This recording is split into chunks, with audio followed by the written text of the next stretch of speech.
Bueno, buenos días. Bienvenidos a esta nueva edición del curso de actualización en medicina. Hoy por problemas de aula tenemos que empezar muy puntuales, con lo cual, nada, en un minuto así ya estaremos llevando adelante la sesión. Recordaros el QR, por favor, los que estáis conectados, los que estáis aquí, acordaros de hacer la foto del QR para poder registrar la asistencia si al final queréis la certificación cuando llegue diciembre, enero y necesitéis que os acreditemos que habéis sido alumnos del curso. Pues nada, metiéndonos en materia, es un gustazo para mí presentar a una compañera, que parte de compañera también la considero amiga y con la que hemos podido crecer juntos desde hace ya muchos años, ella en el área de la nefrología y yo en la medicina interna. La doctora Verónica Ruiz, que hoy en día es nefróloga del Hospital Universitario Años 23 de Tarragona. Creo que se mueve un poquito más por el área de Reus, pero siempre la vemos por aquí y es un gusto para nosotros tenerla cerca y tenerla en nuestro equipo.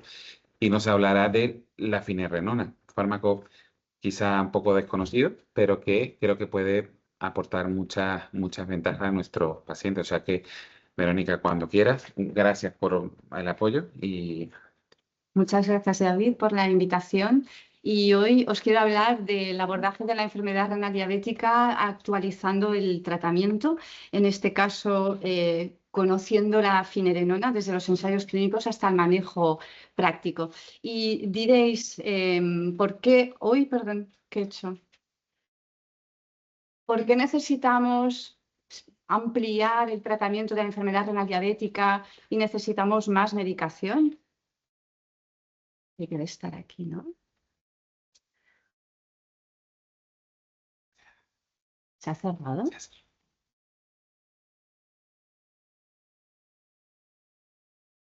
Porque no sé activa aquí. Ahora.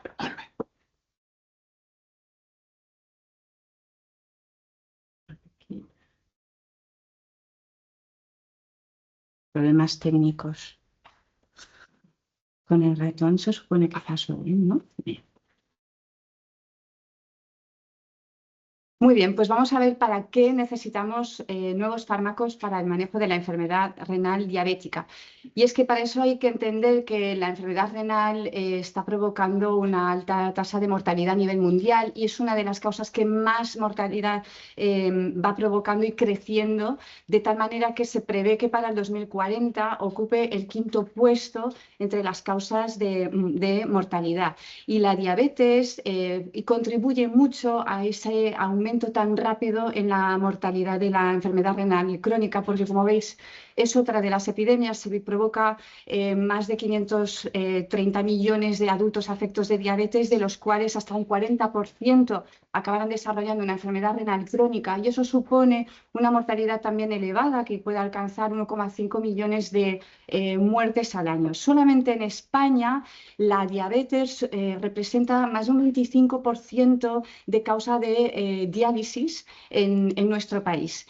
Y todo eso teniendo en cuenta que la diabetes por sí aumenta la mortalidad, pero si a eso le sumamos la albuminuria o la disminución de la tasa de filtrado glomerular, todo junto aumenta el exceso de mortalidad hasta en un 47%. Y todo esto a pesar de ya usar tratamientos inhibidores del sistema renina que han demostrado retrasar la progresión de la enfermedad renal crónica, pero sigue habiendo una tasa, un riesgo residual elevado de más de un 30-40%, y con la introducción de los ISGLT2 se ha conseguido retrasar la progresión de la enfermedad renal crónica, pero sigue habiendo un riesgo residual aún por cubrir, con lo cual la enfermedad renal diabética se puede mejorar en su tratamiento y en su abordaje. Para eso es necesario entender cómo se produce esa enfermedad renal diabética.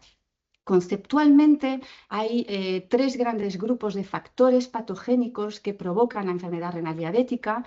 Por un lado, los factores metabólicos, por otro, factores hemodinámicos y En la tercera rama serían factores de inflamación y fibrosis. Los tratamientos actuales abordan muy bien todos los factores metabólicos de la enfermedad renal diabética, los factores hemodinámicos y, sin embargo, dejan por cubrir de manera bastante mejorable el flanco de la inflamación y la fibrosis.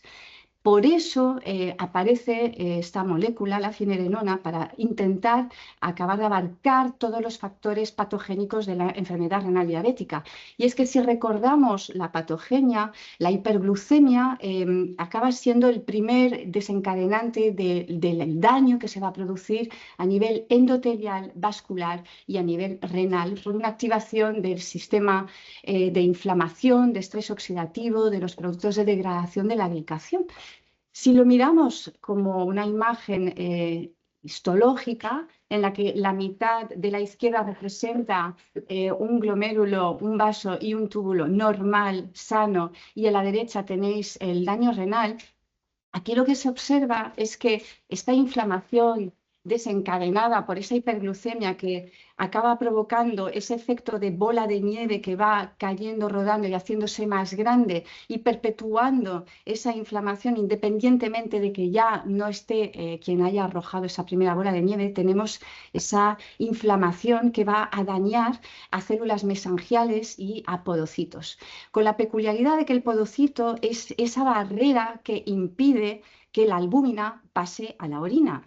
De manera que si se daña el podocito y es un daño severo, vamos a tener consecuencias graves, porque la peculiaridad del podocito es que son células terminalmente diferenciadas que no tienen una capacidad para dividirse, y si el daño que se produce por inflamación es severo, pueden morir y no ser reemplazadas. De tal manera que esa albuminuria va a ir increciendo y va a retroalimentar esa inflamación. Las células dañadas van a pedir socorro para poder ser reemplazadas, y esa ayuda la piden liberando mediadores de inflamación que van a atraer a leucocitos, especialmente macrófagos, y que a su vez van a liberar esos mediadores que van a producir matriz mesangial y más fibrosis, con lo cual la consecuencia final va a ser esa aparición de glomerulosclerosis.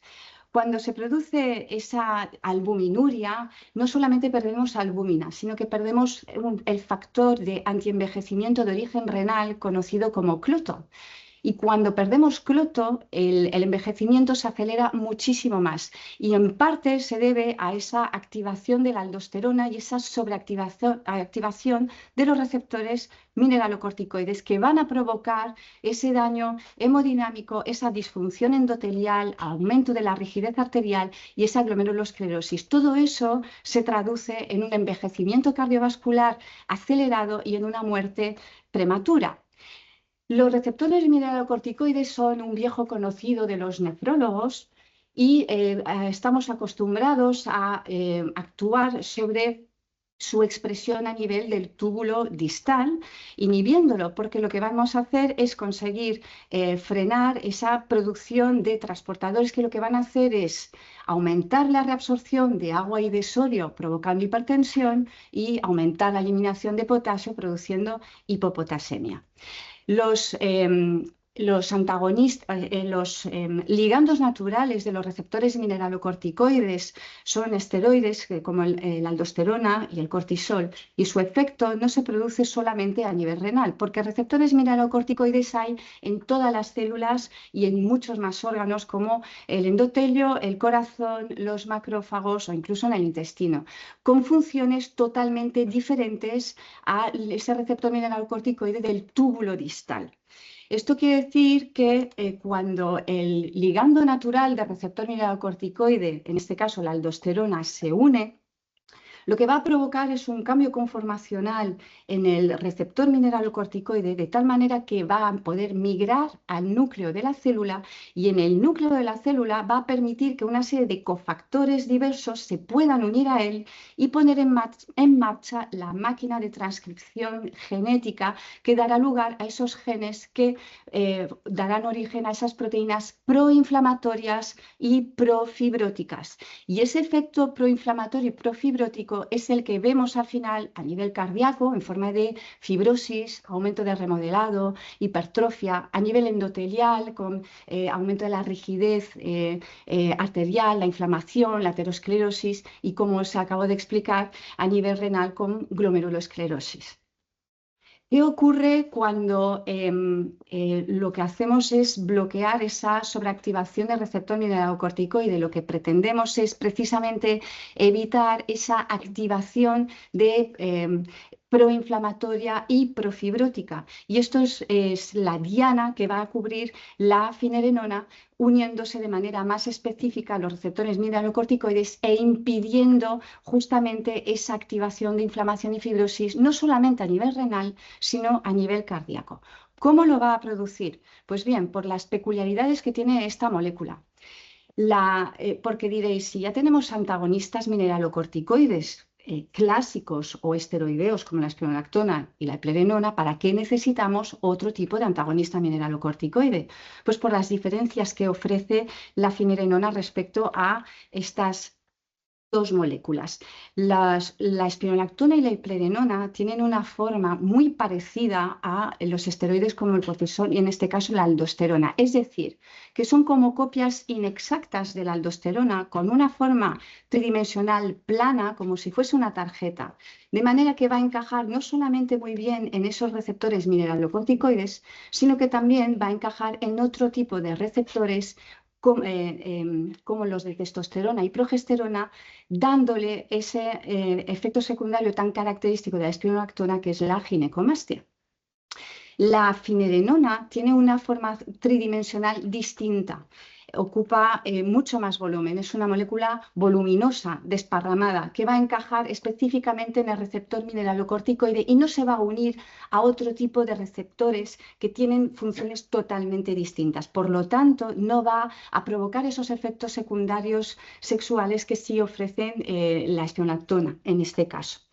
No solamente esto, sino que en la unión específica de la finerenona a su receptor va a dar un cambio conformacional que no va a permitir la unión de esos cofactores que ponen en marcha la máquina de transcripción genética, de manera que no se va a producir esos genes proinflamatorios y profibróticos.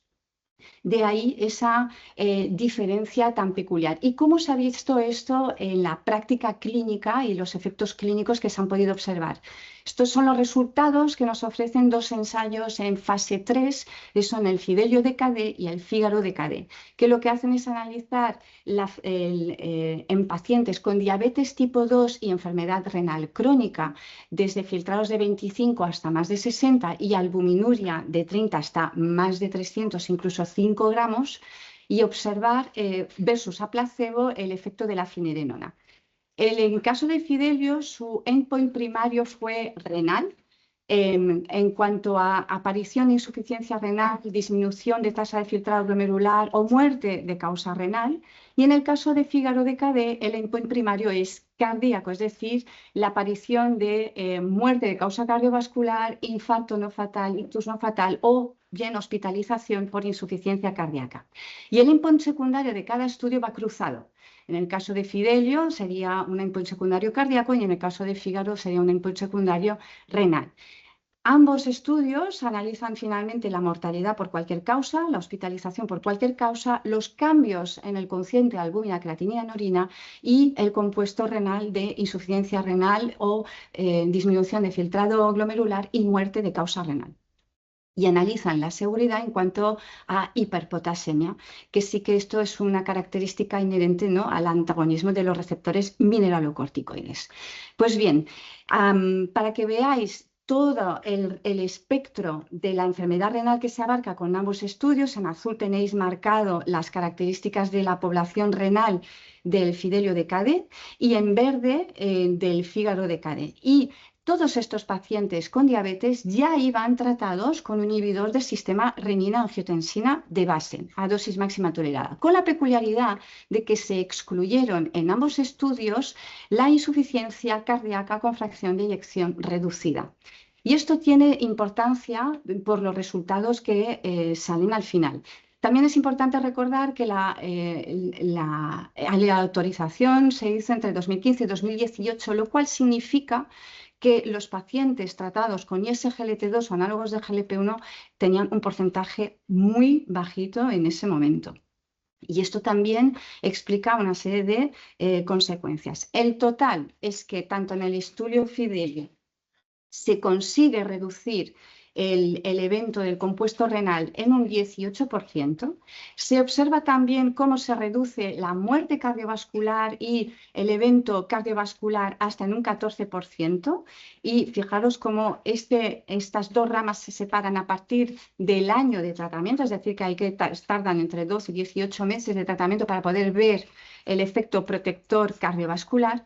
Pero fijaros la rapidez con la que se observa la mejoría en la albuminuria, que al cuarto mes de tratamiento ya se observa una reducción hasta de un 31% en ese cociente albumina-creatinina. Otra característica que quiero destacar del Fígaro con el endpoint primario cardíaco es que a pesar de incluir una amplia población con un filtrado glomerular superior a 60, más del 62% ya presentaban daño renal en forma de albuminuria, con lo cual también es importante. Y los resultados también fueron similares en cuanto a disminución de riesgo de evento cardíaco en un 13% y disminución de hospitalización por insuficiencia cardíaca también de forma significativa. Por eso es importante también el resultado clínico. A su vez, se observa también el beneficio en cuanto a evento renal, disminución de tasa de filtrado glomerular desde un 13 hasta un 23% de eventos y, por lo tanto, ambos estudios muestran la seguridad del fármaco en cuanto a eventos adversos, que fue similar al grupo placebo. El aumento de potasio a nivel general fue de un 0,2 miliequivalentes por litro. En cuanto a la presión arterial, la disminución ronda entre 2,7 y 3 milímetros de mercurio, no mucho más, es decir, que no lo vamos a usar como un fármaco antihipertensivo per se. No hay diferencias en cuanto a variación de peso, de glicada, de fracaso renal o de efectos adversos sexuales. En esta diapositiva lo que os muestro es la aparición de hiperpotasemia con finerenona. Fijaros que el porcentaje es muy bajito de hospitalización por hiperpotasemia o de discontinuación del tratamiento por hiperpotasemia. En ningún caso se ha producido muerte o eventos graves por hiperpotasemia. Y ahora pues, hay que plantear cómo se enmarca esta molécula a día de hoy en nuestros pacientes. Pues lo que hace el estudio Fidelity es hacer una recogida conjunta de los resultados de Fidelio y de Fígaro, con lo cual se analizan 13.000 pacientes en todo el espectro de la enfermedad renal crónica y ahí lo que se ve es que se confirma el efecto beneficioso de la finerenona en cuanto a reducción de eventos cardiovasculares en un 14% y en reducción de progresión de enfermedad renal hasta en un 23%. Estos son porcentajes bastante significativos. Visto en gráfica, en verde tenéis el resultado de Fidelio, en azul el Fígaro y en amarillo el Fidelity, que no deja de ser pues, el resumen de ambos estudios y donde se confirma esa reducción de 23% de eventos renales y 14% del compuesto cardiovascular. Muy bien, ahora si vamos a analizar los subgrupos de pacientes en el estudio Fidelity, aquel porcentaje pequeñito de pacientes que llevaban análogos de GLP-1, ¿cómo se comportaron asociándoles finerenona? Pues lo que se observó es que el beneficio de finerenona se mantiene, lleven o no lleven análogos de GLP-1, es decir, que se reduce el riesgo cardiovascular y el riesgo renal independientemente de si llevaban análogos de GLP-1 asociado o no. Sí que se observa una disminución quizás algo mayor en el grupo de pacientes que llevan finerenona y análogos de GLP-1 respecto a los que llevan solamente finerenona. Y en cuanto a efectos adversos, no se han visto diferencias en grupo, es decir, que son los mismos independientemente de si llevan o no análogos de GLP-1. No hay un efecto protector añadido en ese grupo de pacientes, ni hay cambios en cuanto a porcentaje de hiperpotasemia por grupo. Entonces, vamos a ver ahora qué ocurre en el subgrupo de pacientes que llevaban ISGLT2. Recordad que era un porcentaje muy pequeñito. pero teniendo en cuenta que se le ofrece a esos ISGLT2 cierto efecto protector en cuanto a la hiperpotasemia. Pues bien, lo que se observa en el estudio Fidelity es que la reducción de la albuminuria es mayor en el grupo de pacientes que llevan la asociación de finerenona e ISGLT2 respecto a los que solo llevan finerenona, y esa reducción de albuminuria se sostiene a lo largo del estudio. Y no solamente eso, sino que se observa que aquellos pacientes que llevaban ISGLT2 con finerenona tienen una caída más lenta del descenso del filtrado glomerular en este estudio. En cuanto a hospitalización por insuficiencia cardíaca, ya sabemos que los ISGLT2 reducen riesgo cardiovascular, reducen riesgo de insuficiencia cardíaca asociado a finerenona. Se confirma esta potencia en cuanto a disminución de insuficiencia cardíaca. Y en cuanto a hiperpotasemia, sí que parece que hay un menor porcentaje quizás de pacientes con hiperpotasemia en aquellos que llevaban ya ISGLT2. Con lo cual, los resultados del análisis de Fidelity plantea la hipótesis de qué ocurre entonces si analizamos la combinación de finerenona y ISGLT2 en cuanto a reducción del cociente albúmina-creatinina respecto a cada fármaco por separado en estos pacientes con diabetes y enfermedad renal crónica. Y esta hipótesis es el estudio Confidence, que mostró sus resultados en junio de este año y que os presento a continuación. Entonces, se diseñó el estudio Confidence recaptando un total de 807 pacientes de 13 países diferentes, mayores de 18 años, todos con diabetes tipo 2, todos con insuficiencia renal crónica, estadio 2-3 y albuminuria entre 300 miligramos al día y 5 gramos al día. Y se aleatorizaron a 3 ramas, una con la combinación de empagliflozina con finerenona, otra rama de finerenona versus placebo y otra rama de empagliflozina versus placebo. Y como endpoint primario se plantean la reducción de la albuminuria a los 180 días de tratamiento.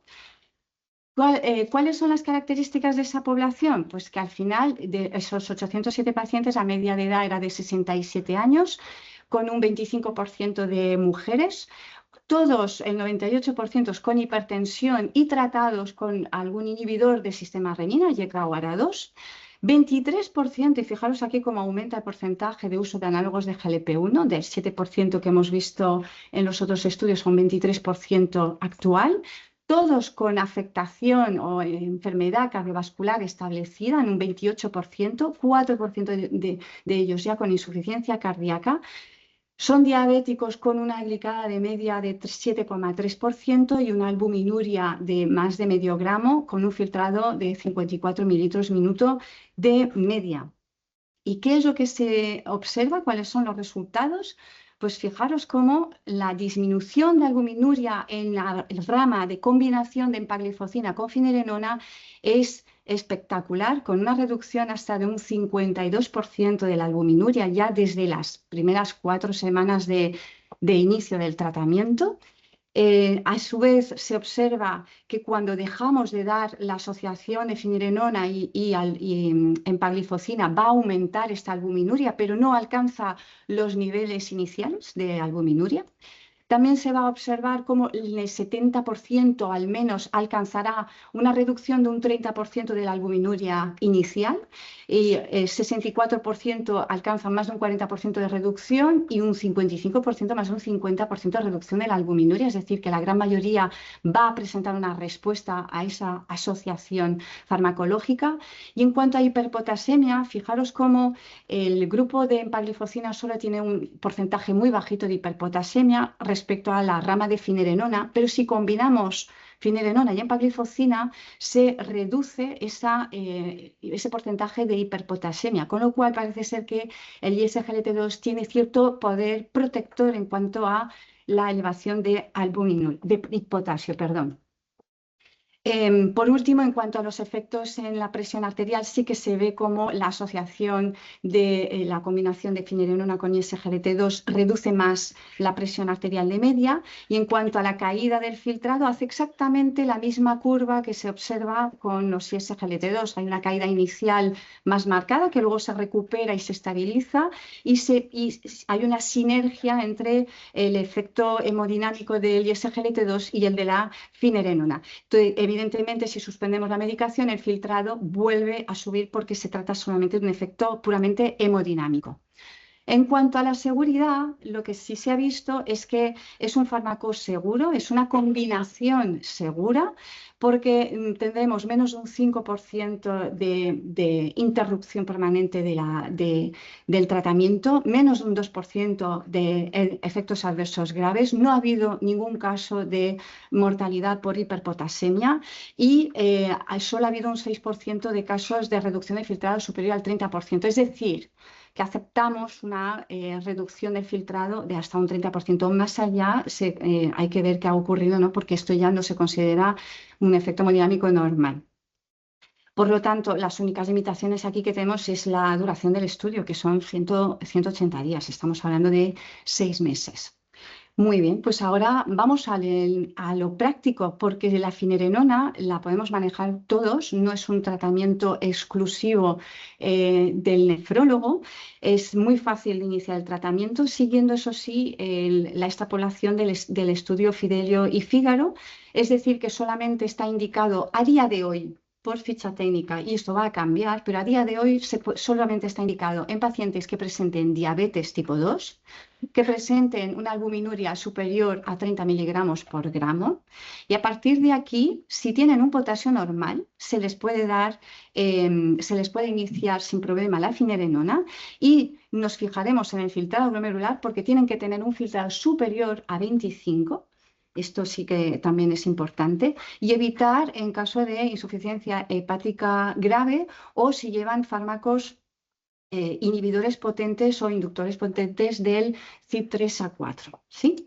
Entonces, ¿qué tenemos que hacer una vez iniciado el tratamiento? Sí que se recomienda controlar los niveles de potasio a las 4 semanas de iniciar el tratamiento. Y a partir de ahí, si hemos empezado con una dosis de 10 miligramos y el potasio se mantiene por debajo de 5, podemos mantener el tratamiento. Es más, si ese potasio es inferior a 4,8, lo ideal es intentar llegar a 20 miligramos al día, que es la dosis estudiada que ha mostrado más eficacia en cuanto a frenar la progresión de la enfermedad renal diabética. En cuanto a la dosis de 20, si hemos empezado con 20 miligramos al día y el potasio a las 4 semanas se mantiene por debajo de 5,5, adelante seguimos con la misma dosis. ¿Qué ocurre si presenta hiperpotasemia? Se recomienda suspender la medicación y hacer un nuevo control para poder acordarse de reiniciar. Es decir, que no es una interrupción definitiva del tratamiento, sino que echamos un paso atrás, normalizamos potasio e intentamos reiniciar. Si no, puede ser con 20 miligramos, con 10 miligramos, y monitorizamos los niveles de potasio.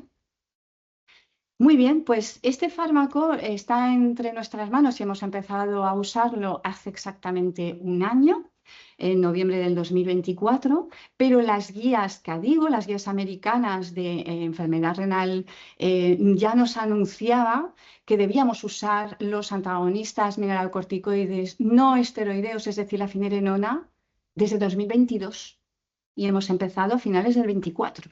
Por lo cual llevamos solo un año con este tratamiento, y todas las guías, tanto americanas como europeas, de nefrología, de cardiología y de endocrinología, nos recomiendan para cubrir la enfermedad renal diabética no solamente estos 3 pilares de inhibición del sistema renina y SGLT2 y la finerenona, sino que también añadamos un cuarto pilar en casos individualizados con los análogos de GLP-1.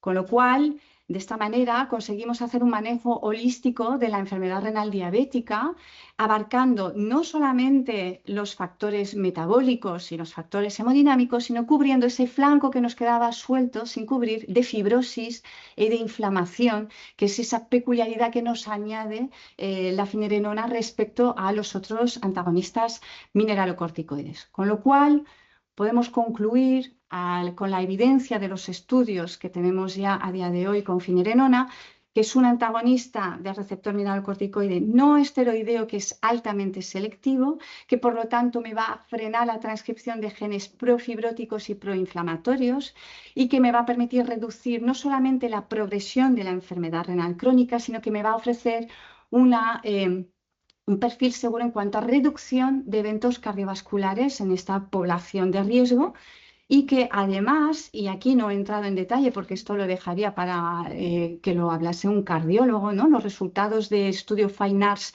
y FINE-HEART en insuficiencia cardíaca también ha demostrado reducir eventos en insuficiencia cardíaca con fracción de eyección preservada o moderadamente reducida. Y por último, con el estudio Confidence podemos concluir que no solamente en la enfermedad renal diabética nos va a favorecer el uso de finerenona, sino la combinación desde el inicio del uso de ISGLT2 con finerenona.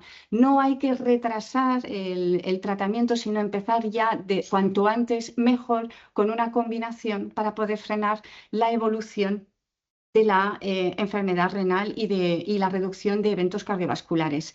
En cuanto a la seguridad de la asociación, está claro, es muy poco frecuente que se produzcan hipotensiones, hiperpotasemias o deterioros de la función renal, con lo cual se puede combinar sin miedo y nos va a ofrecer una mayor reducción de albuminuria y por lo tanto mayor protección renal en cuanto a reducción de eventos renales. Y con esto concluyo y estoy a vuestra disposición para responder cualquier duda que tengáis. Muchas gracias.